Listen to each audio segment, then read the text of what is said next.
Ating alamin ang update sa PITX na pinakamalaking integrated terminal sa Metro Manila, lalo pat half-day na lamang ang pasok ng karamihan sa ating mga kababayan. Ihatid sa atin niya ni Alan Francisco live.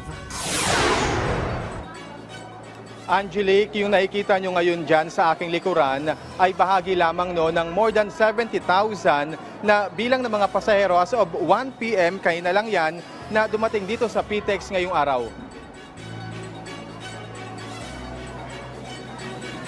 Habang umaandar ang oras, Angelique, patuloy na nadaragdagan ang bilang ng mga pasaherong yan.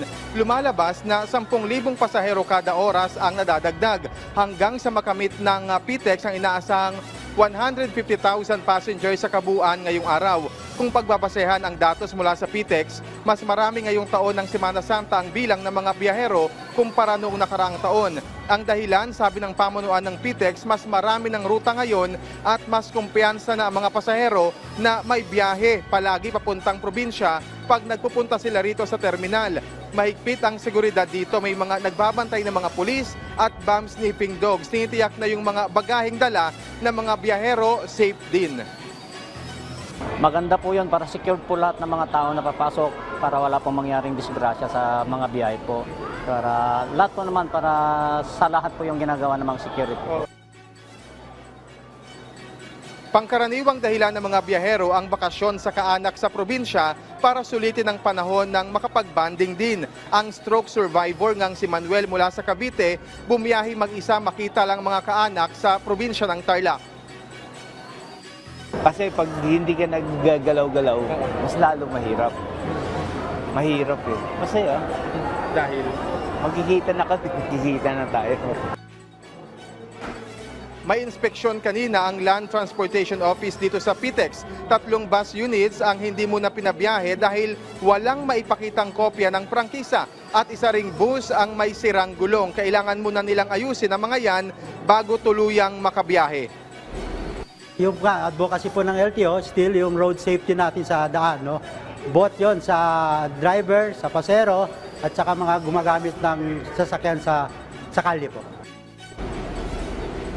Angelique, sabi ng LTO, may iba pa silang inspeksyon sa iba pang terminal partikular dito sa Metro Manila. Para sa mga kababayan naman natin na habol at magpupunta pa rin dito sa PITX, ang pinakamagandang gawin ay magpabook sa mga bus company o sa mga website ng mga bus company na naririto sa terminal. Pero pwede rin namang mag-walk-in dito sa PITX. Angelique.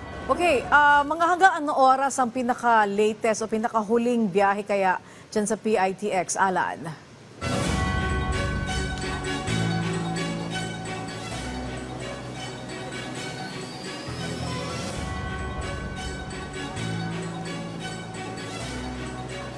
Okay, Alan, ulitin ko ha.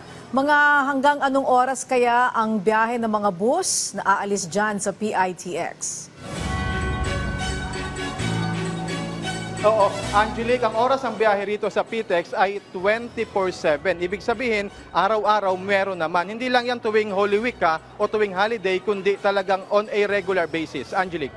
Okay, kanina may mga maraming bata. Wala namang nawawala dyan. Meron bang mga help center o mga ganyang service para sa mga pamilya, o mga miyembro ng pamilya na maaaring naliligaw? At sa kabuuan nga, sabi ng pamunuan ng PITX, walang any untoward incidents so far at hopefully ay magtuloy-tuloy ang magandang sitwasyon dito sa terminal.